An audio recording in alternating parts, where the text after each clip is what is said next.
Look, the New York Times is meant to be one of the world's most trusted newspapers. And yet one of their journalists was part of a private WhatsApp group of 600 Australian Jews. This journalist downloaded the private chats and leaked them to another individual. And it leaked from there, leading to horrific threats and anti-Semitic attacks and the private information of Australian Jews, private individuals, being leaked and disseminated. The former editor-in-chief of the Age newspaper, Michael Gawenda, writes in The Australian that the ethical foundations of journalism in liberal democracies like Australia have been reduced to rubble. And I'm pleased to say Michael joins me now. Michael, thank you very much for your time. Look, firstly, can you explain a bit... Pleasure to be with you.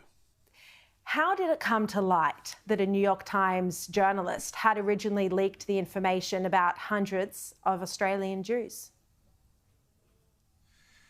Well, I think what happened was that after the doxing happened, the group, which happened some time ago, months ago now, people on that WhatsApp obviously realised that their information, their chats had been somehow accessed by someone and leaked and had gone to people who were frankly viciously, they call themselves pro-Palestinian, but they're vicious people who have basically over a long period of time, 6 months or longer, attacked some of these Jewish people online, and many of them have tens of thousands of followers. Now, these people realised that somehow their chats had been leaked to these people, including people like Clementine Ford, for instance, and they thought, well, they couldn't believe that this has been done. It could only have been someone who was on part of the chat group that had done that. I think it took them some time. I don't know how they discovered who it was. The Wall Street but Journal. they eventually did discover. Well, I think the group themselves had real suspicions that it was this person that had leaked it. But the Wall Street Journal, to their great credit, did the journalistic examination of what had gone on, found out who it was, and published that really fine story a few days ago of what had actually taken place. That it was a New York Times journalist based in Melbourne. I'm not sure if she's still here because she writes the Europe newsletter. How she does that from Melbourne, I don't know. But they discovered that. They published the story.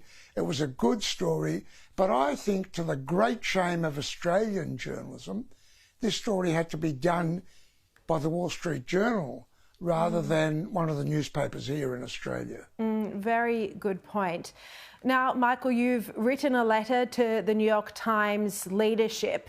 In it, you ask what responsibility they've taken for one of their reporters, being involved in this leaking of the information that led to so many hundreds of Jews being harmed.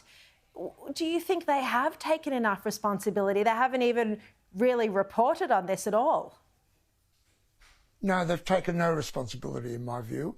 I don't understand it, except in terms of this is something that they think happened far away in Australia, and that they can basically ignore it. I think that's how they're behaving.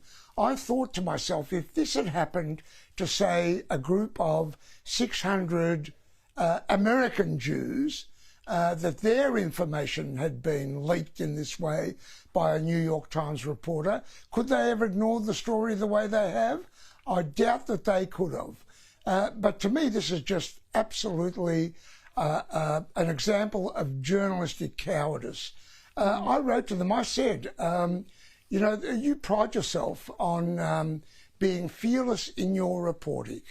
You also pride yourself, and have over many years, been absolutely committed to, when you make mistakes, revealing the mistakes that your journalists have made, examining them, telling your readers about them, telling your readers what you're going to do to make sure it doesn't happen again. They have not done anything like that in this case. I think it's a sign, for me, it's a sign of where journalism is at, especially, I've got to say, in the liberal media, it's a sign of which I was part of for my whole journalistic life. It's a sign of where we've ended up. Well, yes, I mean, you know, you look far too young for this, but I understand you spent 5 decades at The Age. You were their editor-in-chief, and yet your writing about anti-Semitism has appeared in The Australian. What does that tell you about, as you call it, the liberal media in this country?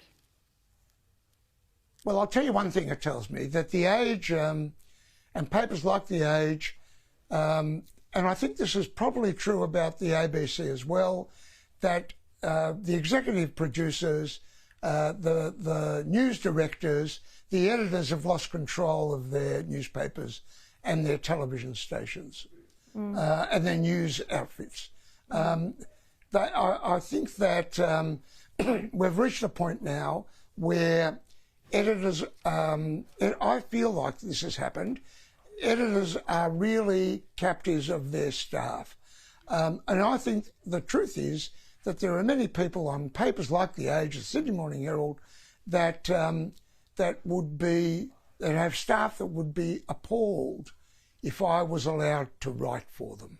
I think that's the situation we're in at the moment. And shame on them, because any media outlet should be honoured to have your work being published. Michael, thank you for your courage in speaking out on this issue and on the media who have been hostile in covering the anti-Semitism crisis. I just don't understand how the ABC has failed to comprehensively cover what's been going on in our country. It's unprecedented in Australia, the levels of anti-Semitism. Public broadcaster has barely touched the issue. Michael Gawenda, really appreciate your time. Thank you.